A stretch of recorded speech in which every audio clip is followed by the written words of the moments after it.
अगर अलग अलग घोषणा पत्र किसी भी गठबंधन के घटक दल बना देंगे और अपने अलग अलग वादे कर देंगे। अब कांग्रेस कह रही है 30 लाख नौकरियां, आरजेडी कह रही है 1 करोड़ नौकरियां, उसमें कॉम्प्रोमाइज होगा। ऐसे वादे करने ही क्यों? जैसा मैंने कहा, जो बेस्ट होगा उसमें से सबके वादे वो ले लिए जाए। नहीं कि हमें देशद्रोही को टिकट दे देंगे, कंगना रनौत जैसे, जो ये कहती है कि देश के पहले प्रधानमंत्री सुभाष चंद्र बोस थे। जो ये पुलिस के पास जाइए, कोर्ट में जाइए, इलेक्शन कमीशन में जाइए, शिकायत करिए। बीजेपी से कह रही है आपकी वो मुकदमा करे। तो श्रीमान राहुल गांधी अमेरिका जाके भारत के विरुद्ध बात करते हैं, मैं देशद्रोही कह दूं तो भी चिढ़ जाएंगी कि मायनो पुत्र देशद्रोही है, ये हमेशा भारत के विरुद्ध बात करता है। जिस तरह से सुप्रिया श्रीनेत ने कंगना रनौत के खिलाफ गाली दी, जिस तरह से श्रीमती हेमा मालिनी को गाली दी गई, उनको जो है कि चाटती हैं जैसे शब्दों का प्रयोग किया गया। सुकन्या देवी के बलात्कारी भी बात कर रहे हैं, तंदूर कांड के छलात्कारी भी बात कर रहे हैं, रेड लाइट एरिया पर हमला बोल दिया। एक सेकंड राधिका, कंप्लीट कर लें। खाली हो गई। वोट लगना चाहिए इनके ऊपर, मैं जरूर इनके ऊपर केस दायर करूंगी। तंदूर कांड के कुकर्मी कांग्रेसियों की प्रवक्ता को चुनौती है।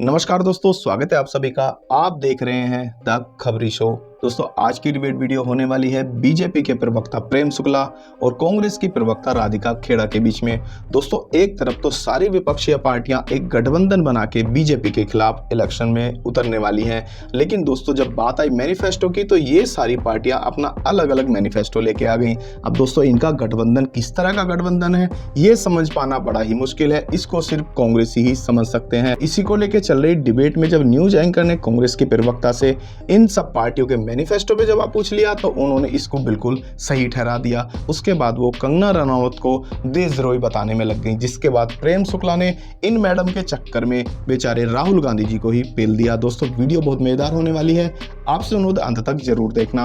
अगर आप चैनल पे पहली बार आए हैं या चैनल को अभी तक सब्सक्राइब नहीं किया है तो चैनल को सब्सक्राइब करना मत भूलना। चलिए मेन वीडियो स्टार्ट करते हैं। एक वीडियो है सर, देख लेना सर, आप तक पहुंचेगा तो मालूम नहीं, देख लेना sir. Samajwadi party, RJD, left, Congress, क्या सबको पूरे देश का अलग अलग घोषणा पत्र जारी करने का हक है देश के लिए या नहीं है, या फिर एक होना चाहिए घोषणा पत्र? नमस्कार मानव जी, आपको और सभी को बैसाखी की बहुत बहुत शुभकामनाएं।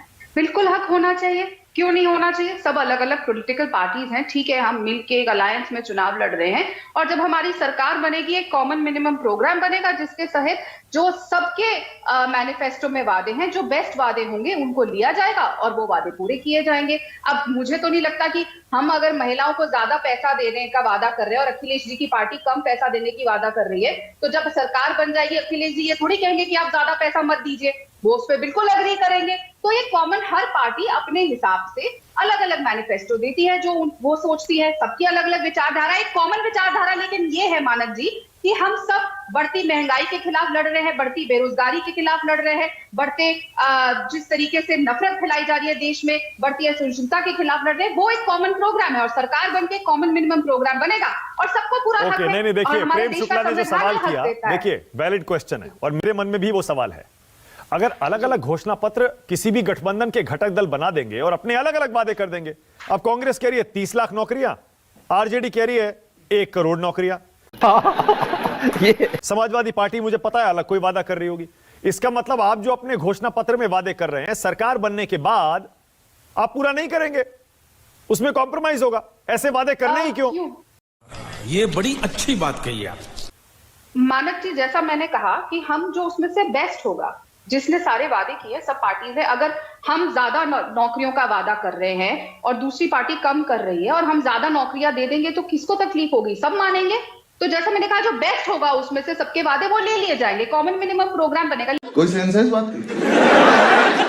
मानव जी, जब शो शुरू हो रहा था तो मैं आपका एक सवाल सुन रही थी कि आप कह रहे थे कि कांग्रेस को कैंडिडेट नहीं मिल रहा। मैं उस पर एक बात जरूर कहना चाहूंगी क्योंकि उस वक्त मैं जुड़ नहीं पाई थी कि मंडी की चर्चा हो रही थी और मंडी से बहुत लगाव है उस सीट से मुझे, क्योंकि जो देश को कैंडिडेट मिला है और हम सबको उस सीट से लगाव होना चाहिए कि कैसा कैंडिडेट मिला है। तो आप कह रहे थे कि कांग्रेस को और दूसरी पार्टियों को कैंडिडेट नहीं मिल रही है, ट्विटर पे भी आपका सवाल था। तो कांग्रेस और बाकी पार्टियां रीबॉक की जगह रीबुक से तो चुनाव लड़ नहीं सकती कि दिखाएंगे कि हम रीबॉक देने का बाद और रीबुक पकड़ा देंगे, और दुर्घटना से देर भली होती है, इसलिए आराम से कैंडिडेट देंगे। अब ऐसा तो है नहीं कि हम एक देशद्रोही को टिकट दे देंगे, कंगना रनौत जैसे, जो ये कहती है कि देश के पहले प्रधानमंत्री सुभाष चंद्र बोस थे, जो ये कहती है 2014 तक हमारे देश को आजादी नहीं मिली थी, उससे पहले भीख मिली थी। और मैं मानती हूँ और आपके चैनल पे बहुत जिम्मेदारी से ये बात कह रही हूँ कि भारतीय जनता पार्टी को देशद्रोह का मुकदमा करना चाहिए अपनी कैंडिडेट के ऊपर, क्योंकि जो इंसान ये बोलता है, ये नहीं जानता, एमपी का चुनाव लड़ने चल रही है, बड़ी बड़ी ढींगे मार रही है, पर उनको ये नहीं पता कि देश का खत्म प्रधानमंत्री कौन था। राधिका, एक मिनट। राधिका, अगर आप कंगना रनौत पर देशद्रोह का आरोप लगा रही हैं, बहुत गंभीर आरोप है। नंबर एक, आपको जाना चाहिए, सीधा पुलिस के पास जाइए, कोर्ट में जाइए, इलेक्शन कमीशन में जाइए, शिकायत करिए। बीजेपी से कह रही है आपकी वो मुकदमा करे, समझ गया मैं। आप जाइए, शिकायत करिए, कराइए दर्ज मुकदमा।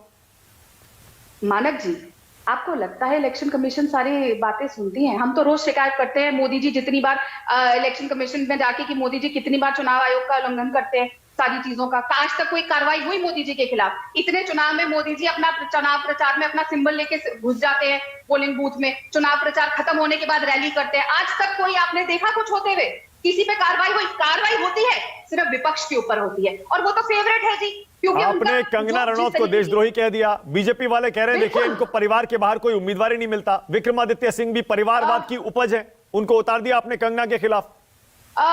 मानव जी, विक्रमादित्य सिंह जी के परिवार ने आज से नहीं, पीढ़ियों से हिमाचल की जनता के लिए काम किया। मैं जानना चाहती हूँ पिछले 2 साल में ऐसा क्या किया कंगना रनौत ने हिमाचल की जनता के लिए या मंडी के जनता के लिए? हाँ, पर उसे देश की जनता में नफरत फैलाने का काम जरूर किया। ओके, प्रेम शुक्ला जवाब दीजिए। आपको यह एक्सेप्टेबल होगा? एक सेकंड, क्या आपको यह एक्सेप्टेबल होगा कि ये कोई कहे कि हमें आजादी भीख में मिली और 2014 से पहले देश आजाद नहीं था?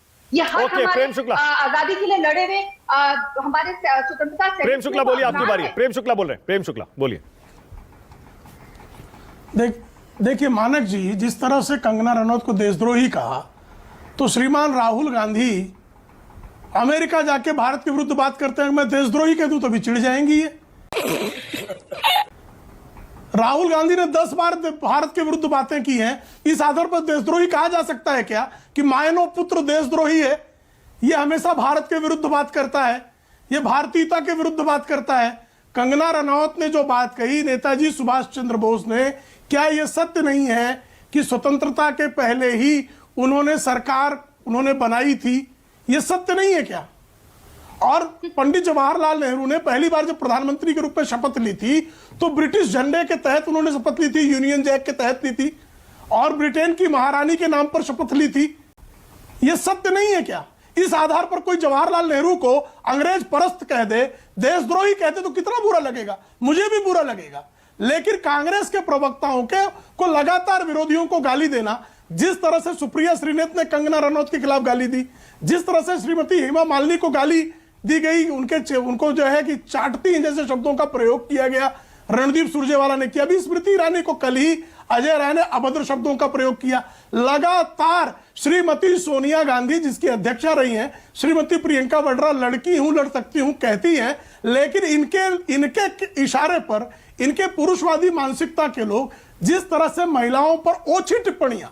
राधिका, आपकी बारी है। राधिका खेड़ा, उसके बाद आ रहा हूं अनुराग भदौरिया। राधिका बोलिए। बहुत अच्छा हुआ प्रेम शुक्ला जी ने बाहर जाके देश के बारे में बात करने की बात करी। फिर तो तुरंत इनको स्वयं जाके इलेक्शन कमीशन में बोलना चाहिए कि मोदी जी के खिलाफ देशद्रोह का मुकदमा दर्ज करें, क्योंकि मोदी जी जाते हैं अमेरिका और बोलते हैं कि भारत तो सांप सपेरों का देश है। मोदी जी जाके कहते हैं कि भारतीयों को भारतीय कहलाए जाने पे अपमानित फील होता था और शर्म आती थी। इससे ज्यादा शर्मिंदगी की क्या बात हो सकती है कि अपने देश को सांप सपेरों का देश बोले? वो देश जो हर तरीके से सबसे आगे है, और उस देश में जाके बोले जिसने आज तक अपने देश को एक महिला प्रेसिडेंट दी, और हमारे देश में अच्छा राधिका, ओके राधिका, सुकन्या की पार्टी वाले भी बात कर रहे हैं, सुकन्या देवी की पर अत्याचार करने वाले भी बात कर रहे हैं, सुकन्या देवी के बलात्कारी भी बात कर रहे हैं, तंदूर कांड के छलात्कारी भी बात कर रहे हैं, जिनके कारण नागपुर का जो है रेड लाइट एरिया खाली हो गया। ऐसे लोग कांग्रेसियों के डर के मारे रेड लाइट एरिया पर हमला बोल दिया। प्रेम शुक्ला, 1 सेकंड, राधिका कंप्लीट कर लें। खाली हो गई एक करके। राधिका 20 सेकंड। गजब बेइज्जती है।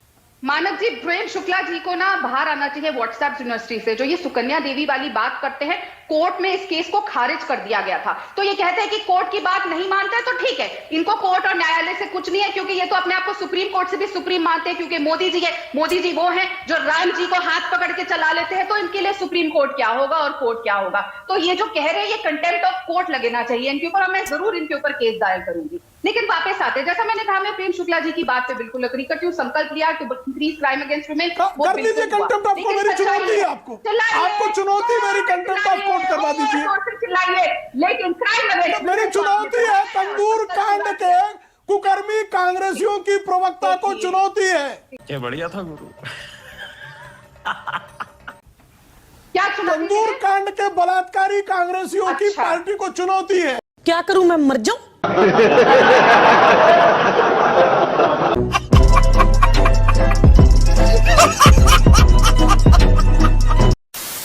तो दोस्तों, अगर आपने वीडियो अंत तक देखी है तो उम्मीद है आपको वीडियो पसंद आई होगी। वीडियो के बारे में आपकी क्या राय है कमेंट्स करके जरूर बताना। वीडियो को अंत तक देखने के लिए आपका बहुत बहुत धन्यवाद। मिलते हैं बहुत जल्द अगली वीडियो में, तब तक के लिए जय हिंद, वंदे मातरम।